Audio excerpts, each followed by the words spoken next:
rosters now in the LCS fighting up against now Wild Turtle and Glebe?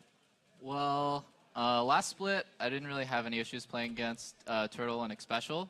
And I felt like them and C9's bot lane were like really strong, but then C9's bot lane had just started pulling ahead relative to TSM's. And then now, Glebe is not a spectacular laner. Like, Xpecial hits all his hooks, and he's just he has like good lane presence, but I think Glebe and Turtle are a lot weaker than him and Xpecial were. So I'm especially like not scared to 2v2 them. And they were playing a really weak lane, Cog Leona. I don't know what they were thinking to try to 2v2 us.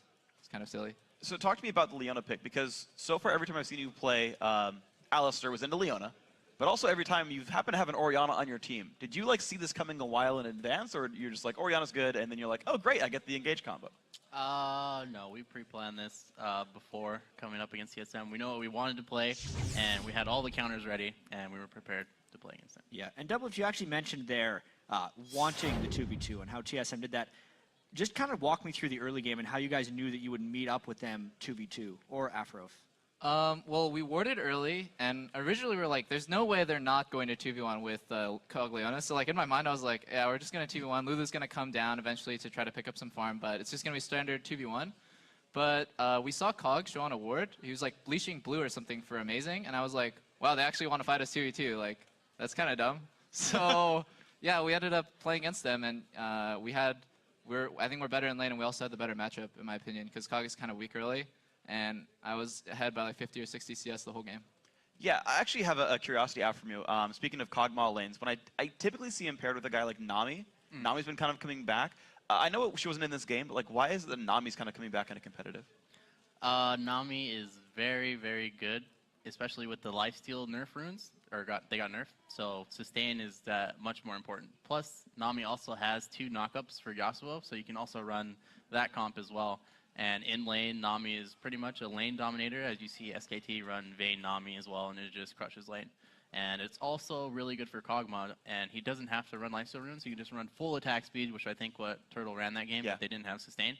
And yeah, but they should have probably picked Nami that game instead of playing Leona, where they go all in with Kog'Maw, who's just immobile, range carry, and you can't really back up your support when he goes in. Yeah. And you guys punished that a little bit in the middle of the game. It looked like a close game as far as the goal is concerned, with Darius getting a few kills top, you being ahead in CS and bottom lane. Let's actually pull up this clip. It was a mid-game team fight. You guys did the cow ball combo. Talk me through when you saw this play and how you executed it.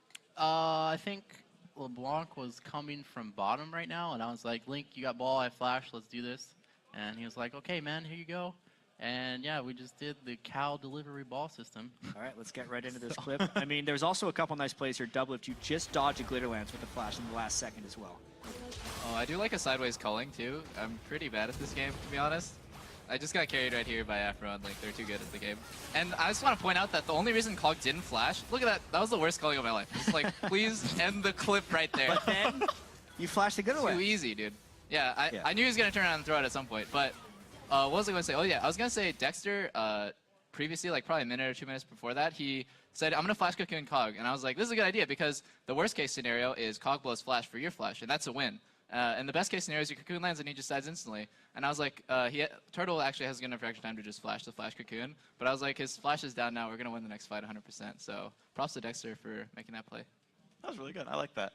So one thing we actually mentioned is how you were getting ahead. Your mid-game farm is gigantic. Even though the lane was like plus 15 CS or something, you had this period of time where you just kind of sat there farming the bot lane, like kind of by yourself. How did you keep the lane to where you're getting farm and Cog wasn't?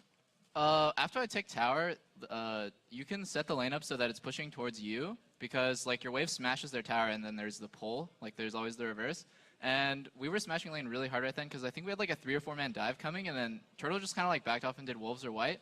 And then Cog is actually super weak early. He went mid lane to try to pick up some farm, but then Bjergsen's probably like, that's my farm. And so I think he was just jungling for a long time, and I was just sitting there like, when's he going to come lane against me? Which he can't really do.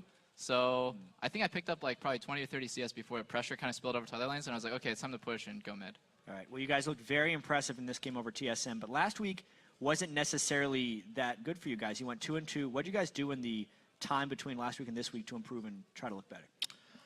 I think we changed roles in the team, and for some reason I was doing picks at the start when I was really confused and stuff like that. I'm like, okay, what should we take here, guys? And then we swapped it back for last split where Link was doing draft in charge of that stuff, and I was just doing win conditions and then objective calls and stuff like that. and we just changed it back. So it's going a lot better now. And we also don't have like crappy picks and scrims where scrims are like a waste of time. So. All right, sounds good. Yeah, that's good as well. Actually, one real quick final question as well. Speaking of the team gelling better, how's Seraph doing with you guys? Is he Oh yeah, continuing to he's improve been really as well? good. His English is improving at an alarming rate. It's very, very good. And Good. he usually understands everything we say. That's awesome. Well, guys, congratulations on your win. We'll see you tomorrow as well for hopefully another one. Well, guys, don't go anywhere. We're coming back with more games after the break. Complexity.